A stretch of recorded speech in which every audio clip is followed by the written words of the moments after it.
Hi, I'm Allegra Houston. Thank you for coming to the Imaginative Storm Writing Prompt of the Week video.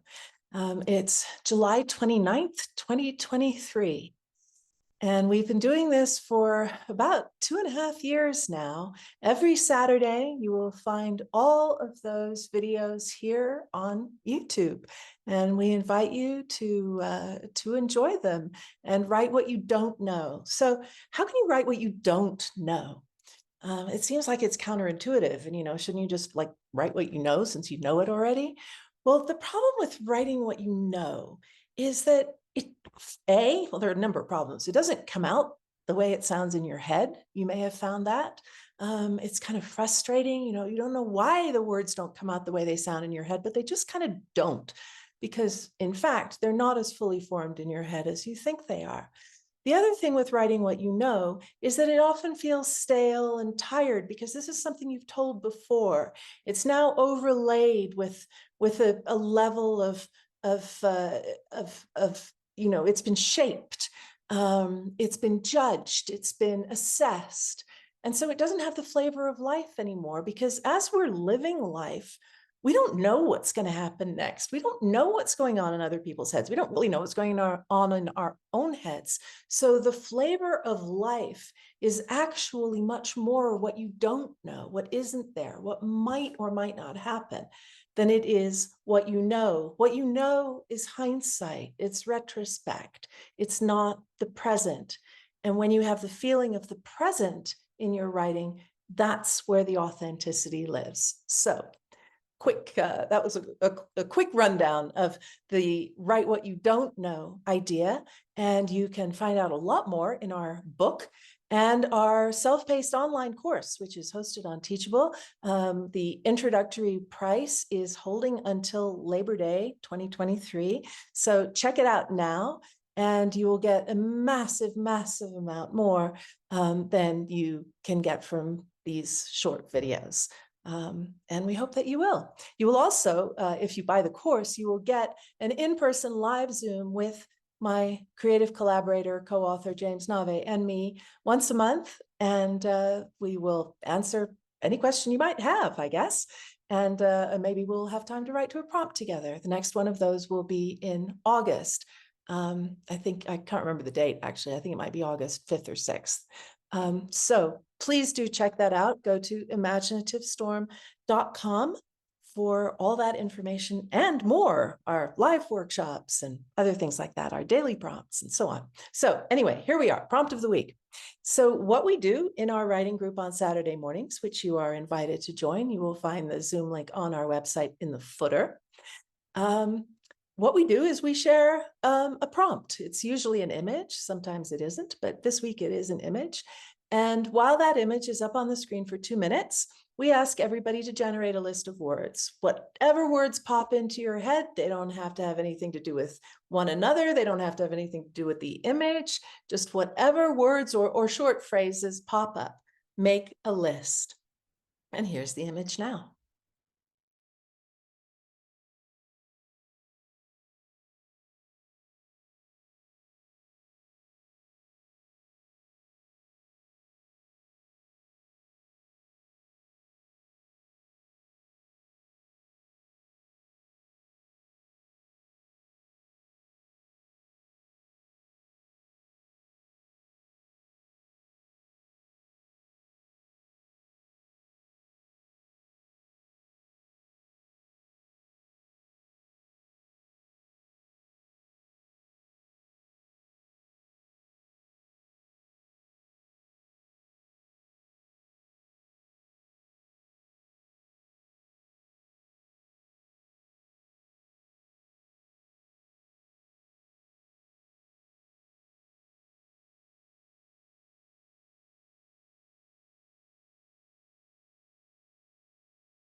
So after everyone has generated their own personal list from the image, what we do is we go around the Zoom room and we collect one word or phrase from each person and create a community list.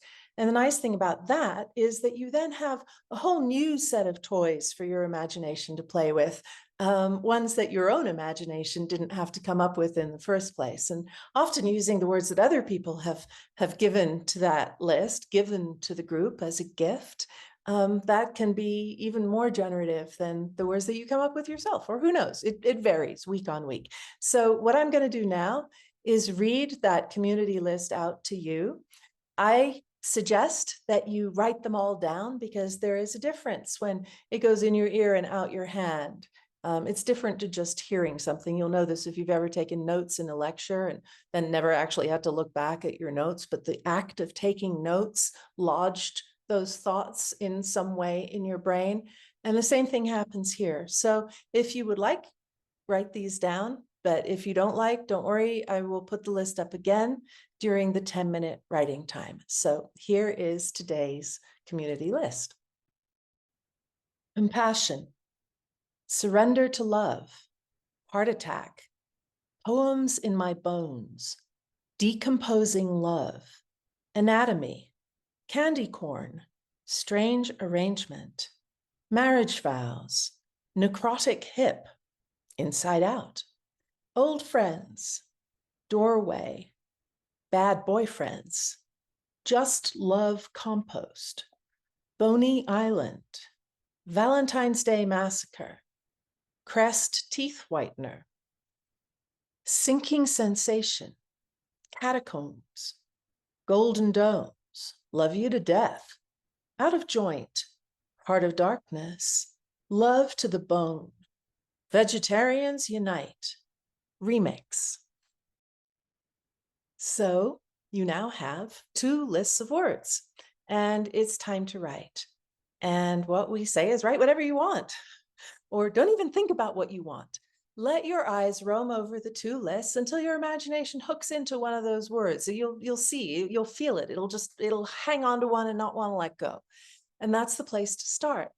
And who knows where it will lead you. You don't need to decide that. You don't need to make your rational mind lead. Let your imagination lead the dance with your rational mind. And if your rational mind gets all dizzy and upside down and doesn't know where it is, so much the better.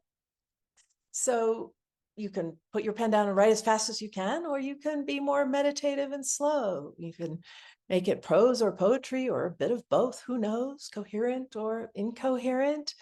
Whatever you, wherever your imagination leads you, that is the right place for you to be as you write what you don't know. So your 10 minutes will start now.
I hope you enjoyed that experience. I hope you surprised yourself. The Imaginative Storm method will ask you now to read out what you wrote aloud, even if there's nobody listening. Because when you read your work aloud, you develop a different kind of relationship with your work. It's kind of becomes like a parent with a child. You become tender towards it, and you notice what you like or love more than what you don't like. And this is one of the ways, of course, in which you do find your writing voice by using your actual voice. And it's also one of the ways in which you transform your inner critic into your inner coach, because when you're reading aloud, you get a little dopamine, I guess it is, rush when you reach a combination of words that pleases you. And dopamine, as we know, is addictive. You want more. So this is how you encourage yourself to keep going with this method. You coach yourself to do more and more of writing what you don't know and surprising yourself and pleasing yourself when you hear these combinations of words or images or thoughts that give you pleasure. So put me on pause now and read what you wrote aloud.